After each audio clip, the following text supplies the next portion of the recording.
Domitis, numéro 1 des résidences services seniors, des appartements et des services pour vivre l'esprit libre dans plus de 150 villes en France présente. Sud Radio, y a pas d'âge. Catherine Bully, David Arthur. Bonjour Catherine Bully. Bonjour Jean-Marie Baudry. Et bonjour David Arthur. Et bonjour Jean-Marie. Vous nous emmenez à Marseille aujourd'hui. À Marseille, plus exactement dans les Bouches-du-Rhône, puisque le conseil départemental a lancé une belle initiative avec la création de maisons du bel âge, destinées à accompagner nos aînés dans différentes démarches et surtout à les sortir de l'isolement, vous verrez. Et après, vous découvrirez notre coup de cœur de la semaine, un spectacle époustouflant de magie avec Larsen, un magicien mentaliste qui vous emmène faire un voyage très énerveillant. Alors, énerveillant pourquoi ? Parce qu'il va vous énerver autant qu'il va vous émerveiller, Jean-Marie. Du bon côté du terme. Bonjour Jean-Marc Perrin. Bonjour Catherine. Bonjour, vous êtes conseiller départemental des Bouches-du-Rhône, délégué aux personnes du bel âge, et vous mettez à la disposition des Provençaux de plus de 60 ans un ensemble de services regroupés au sein des maisons du bel âge. Est-ce que vous pouvez nous expliquer un peu quels sont ces services ? Alors, dans nos 42 maisons du bel âge qui sont réparties sur l'ensemble du territoire, nous avons voulu créer des lieux sociaux de proximité pour lutter contre l'isolement et pour pouvoir faire, si possible, un guichet unique pour des services publics. Vous voyez, on était un peu, lorsque nous avons démarré ce projet-là, à l'initiative de la présidente Martine Vassal, qui a eu l'idée, en 2017, nous étions précurseurs d'un rapport, du fameux rapport Libaud de 2021, qui avait été commandé par le gouvernement et qui préconisait un parcours simplifié en termes de services publics pour les personnes du bel âge.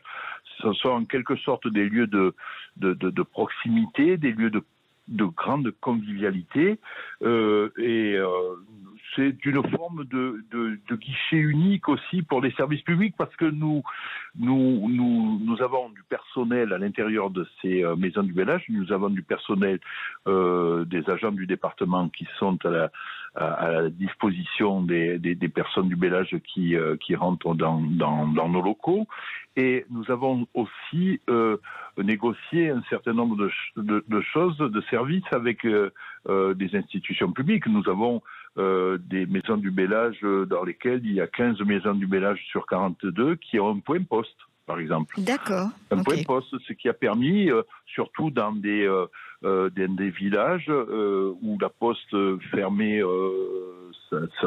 son bureau, et bien nous, de compenser cela. D'assurer le service. Voilà, nous avons aussi, l'année dernière, conventionné avec la Direction générale des finances publiques pour que nos agents soient formés à la déclaration, à l'aide à la déclaration des revenus. Vous savez que maintenant, tout est numérisé, quoi. Oui, donc concrètement, dès que j'ai passé un certain âge, si je suis complètement largué par rapport à l'administration, aux technologies, aux choses, la maison du bel âge est là pour moi.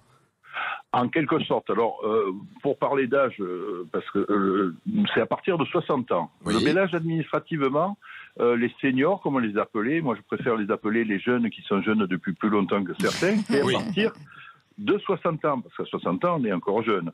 Et effectivement, lorsque vous rentrez dans une maison du bel âge, vous pouvez trouver tout un panel de services. Alors, on a aussi, j'ai oublié de vous le dire, eu des relations avec France Service pour mettre certains services publics dans nos maisons du bel âge. Mais, si vous voulez, on le fait en fonction de la population. La population d'un quartier de Marseille n'est pas la même de celle du village au cœur des Alpilles. Vous voyez ? Oui, donc il y a une adaptation. Voilà. Il y a une adaptation par rapport à la population. Voilà, notamment le point le plus crucial, ce sont les points postes. La poste nous disait on va quitter le village, on va quitter tel bureau de poste. Là, nous avons fait l'effort donc d'abord de conventionner avec la poste, ce qui était important, pour pouvoir suppléer et pouvoir continuer à fournir ce service-là. D'ailleurs, on a eu, ne serait-ce que dans l'année 2022, plus de 90 000 clients pour les points postes dans nos 15 MBA qui accueillent ce service-là. Vous avez, j'ai vu que vous aviez lancé un véhicule, le véhicule itinérant, ça c'est une bonne idée.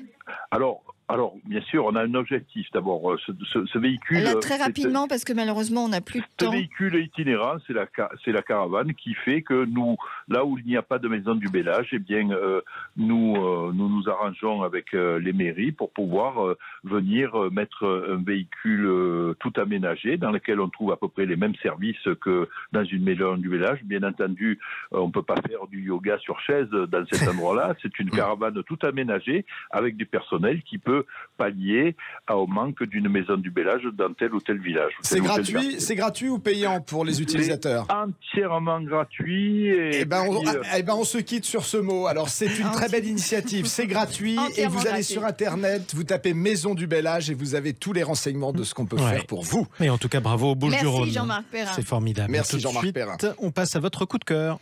Et oui, ce matin, nous avons un coup de cœur magique qu'on souhaiterait partager avec vous. Alors, nous sommes allés voir le magicien mentaliste Larsen qui démarre son spectacle à Paris au Théâtre de la Gaîté-Montparnasse à partir de mardi.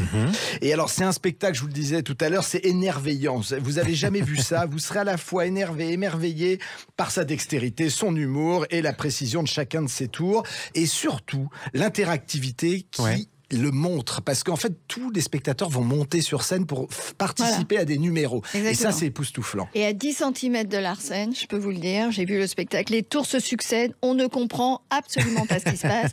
Avec le public, il est bienveillant, c'est un personnage en plus qui est charismatique, il est très beau garçon en plus qui ne gâche rien. Écoutez, c'est formidable, vous en êtes revenu manifestement toute étourdie. Humour, émotion, tendresse, courez voir Larsen à partir de mardi 16 au Théâtre de la Gaîté-Montparnasse. Eh bien, le rendez-vous est pris. Tout de suite, un autre rendez-vous, c'est avec vous, David et Catherine. On vous retrouve à midi. Il n'y a pas d'âge pour faire quoi? Il n'y a pas d'âge pour oser en parler, vivre mieux, être le plus longtemps en forme en choisissant bien sa literie. On le verra avec Wolf Stolpner, qui est président d'une enseigne qui est plus de 120 magasins. Il n'y a pas d'âge pour oser le faire. À 74 ans, Marie-Claude vous montrera qu'il n'y a pas d'âge pour réinventer sa vie en partant vivre seule dans une ville où l'on ne connaît personne. L'important, c'est de bien préparer les choses. Il n'y a pas d'âge pour voyager en faisant attention à l'écologie et à ses économies grâce à Fairmove, un concept de voyage positif et joyeux. Et nous recevrons l'un des plus beaux regards du cinéma français. Annie Dupéret sera avec nous. Elle vous fera découvrir aussi qu'elle est une grande photographe. Eh bien, il n'y a pas d'âge pour faire de la photo. À tout à l'heure, David et Catherine. À tout à l'heure, Jean-Marie. Avec Domitis, numéro 1 des résidences services seniors, des appartements et des services pour vivre l'esprit libre dans plus de 150 villes en France.